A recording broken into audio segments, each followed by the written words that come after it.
You are used to me and a lot of my colleagues and my guests raving on about how awful this government is, and I think we're right. I think this is an extraordinarily bad government and a uniquely incompetent government that is just assailed by chaos of its own making and doesn't seem to have any solutions. So I wonder what the feeling is among Labourites. I cannot believe that every single person in Labour Towers is right behind Keir and believes that this government's doing a good job. So welcome to the show. He's in the studio, former Labour advisor Matthew Torbitt. Hi, Matthew. Good evening. I'm right, aren't I? Surely a lot of Labour people must be deeply concerned about this particular government. Yeah, I think there's an element, like with lots of MPs, of self-preservation. They're looking at the polls going, I'm losing my seat in 4 years, this is a nightmare. Yeah. Even those within London, this is the problem. Labour is currently hemorrhaging votes, first of all to the sort of right, to sort of reform, certainly non-voters that may have, or Conservative voters that may have lent them their vote at the last election, but also a lot of the polls show that they're bleeding more from the left, which you have people maybe looking towards the Liberal Democrats or certainly the Greens, and if the election of Zach Polanski, who wants to be seen as sort of an eco-populist, takes more of that, and then you now have the sort of Jeremy Corbyn party that isn't a party yet, that may also take people under their wing, especially now with the votes at 16, and younger people maybe being more idealistic. So there is a lot of concern. There's a semi sort of appetite for change, but nobody really wants to say it. Yeah, and I think that the Labour Party machinery means it's much more difficult to get rid of a sitting Prime Minister or a leader than it is for the Tories. So optimistic though we might want to be, I think pessimism is the name of the game when it comes to Keir Starmer remaining our Prime Minister for the next 4 years. I fear he is here to stay. He posts these daily weird tweets. What was it? He did one last week saying, we've got a real crisis with housing, there's just not enough houses, which was just a few days after he appeared before a select committee saying there's plenty of housing, you know. Anyway, his one today is this. If you come here illegally on a small boat, you will face return. My government... Listen to this. My government is fixing the broken asylum system we inherited.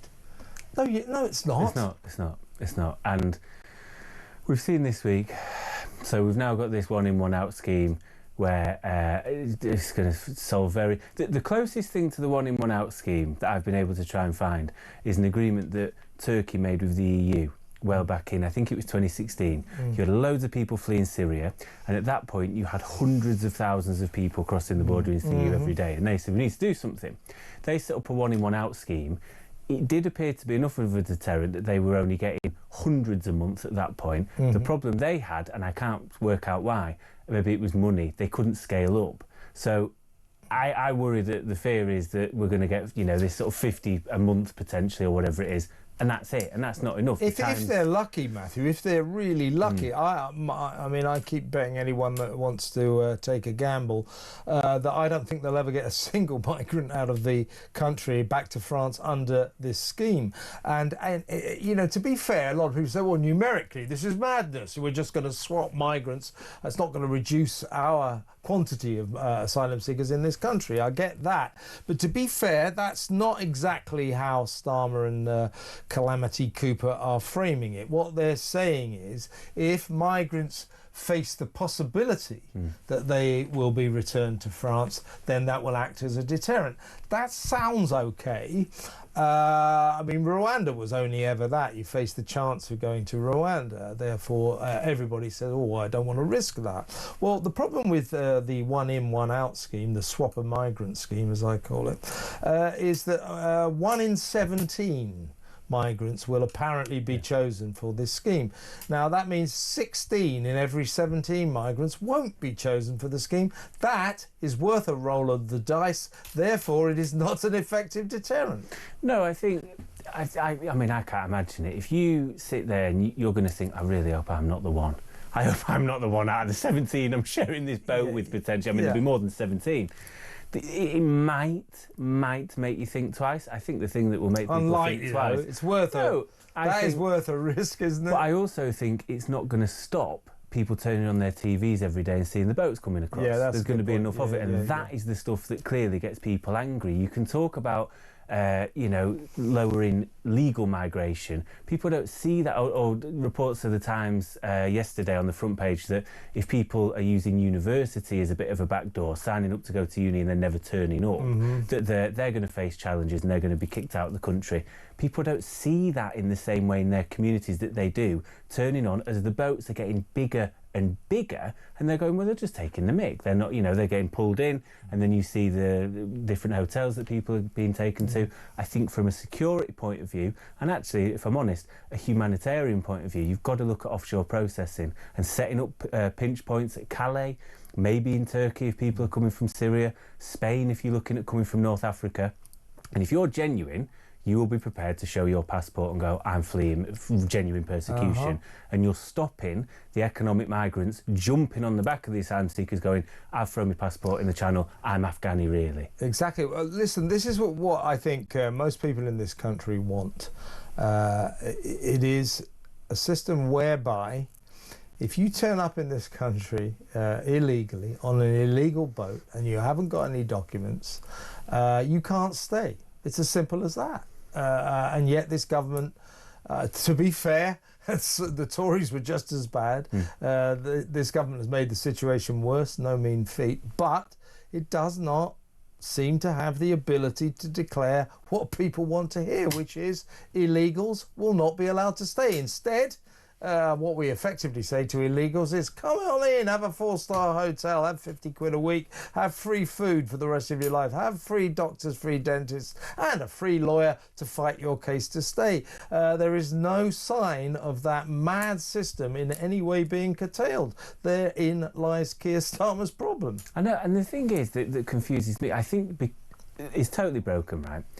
The way that you build strength on this is that this isn't just a British issue, this is a European issue, right? Everyone's facing the same sort of issues, sort of quote-unquote right-wing parties, anti-immigration parties, or, Germany first or French first parties are doing very well in the polls.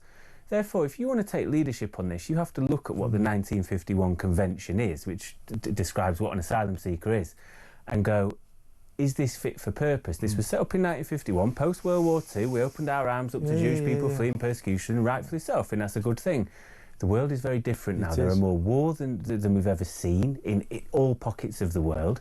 Therefore, there are more quote-unquote refugees and asylum seekers there's ever been. And the problem we have with the Convention is it says the only legal way you can claim asylum in a country, to claim asylum is to be in that country. Therefore, if you are genuine, you're fleeing Afghanistan or Ukraine, you're not getting on a plane, you are coming across the channel. So you need to revisit and go, what is this? What Keir Starmer could totally, within reason, say, I'm calling an extraordinary summit.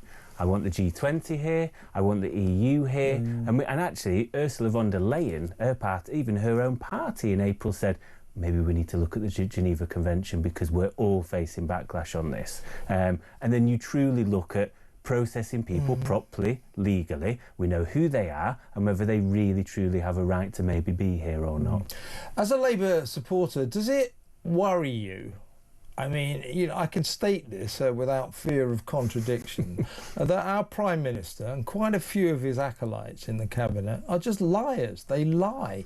They lie. I'm extremely concerned at the moment, and I know a lot of our audience is, about what is quite clearly to me an assault on freedom of speech. If we had a decent government with a moral backbone, we wouldn't have people like Peter Kyle and Jess Phillips telling us that all of us who have worries, concerns and fears about the Online Safety Act are sort of in bed with, as it were, Jimmy Savile. We are enabling and empowering modern Jimmy Saviles. Now, it may be that the Online Safety Act can, to an extent, protect children from the horrors that lurk online, on the internet, sex, violence, etc. That may be the case. But for them to turn around and say, well, that's all it's for, That's a disgraceful lie, and they've got to stop just demonising anyone who harbours doubts about it, because we ought to harbour doubts about it. Last week, the Online Safety Act blocked access to Katie Lamb, the Tory Shadow Minister's speech about the potential connection between asylum seekers and sex crimes. Now, the only reason that it said it harmful content. The only reason that was blocked is because Labour don't like that idea. This act is being used to block information that Labour doesn't like. And they're saying, oh, it's only about children. Well, last weekend, not the one just gone, the one before, if you try to access, as you should have the right to in a free democracy, footage of the protest outside an asylum seeker hotel in Leeds, it was blocked due to the Online Safety Act. I mean, you know, they can't keep turning around and calling all of us who say we're a bit worried about this freedom of speech. Oh, you're as bad as Jimmy Saviles. It's a disgrace, I think. Yeah, it's ridiculous. I think it's bad for public discourse. It's what they've actually done, I think, and watching how he handled it yesterday at his press conference, is they've given Nigel Farage the moral high ground on this, in totally going, why are you saying this? I'm merely voicing concerns. I think what Peter Kyle probably should have done is, I think if you look at most recent polls, I think it's 7 or 8 out of 10 parents say they like the idea of the Online Safety Act. So what you would do is you would lead with a positive. Well, parents are supporting us, this and that, but they don't know how to handle Farage. He's living rent-free in the heads of the government, and therefore they're looking... He is. No, he totally is, and they're lashing out in a way to see what lands, and this has totally landed egg on their face. I think the Online Safety Bill is a nice idea in principle, the idea of protecting children and whatever else. Of course it is. There's nothing wrong with that. But I think there's clearly unintended consequences here. Yeah, but my problem, Matthew, is I know you could argue these are unintended consequences, but it looks suspiciously as if maybe some of this are intended consequences, because all the stuff that's getting blocked, apart from harmful content for children, is the sort of information that isn't very nice for the Labour government. I mean, they've got to get their act together. I mean, Jess Phillips doubled down on what Peter Kyle said in an article in the Times. I mean, how dare they say this to us? They've obviously felt it's a line that works for them. They war-gamed it, didn't they? Well, they think it's a line.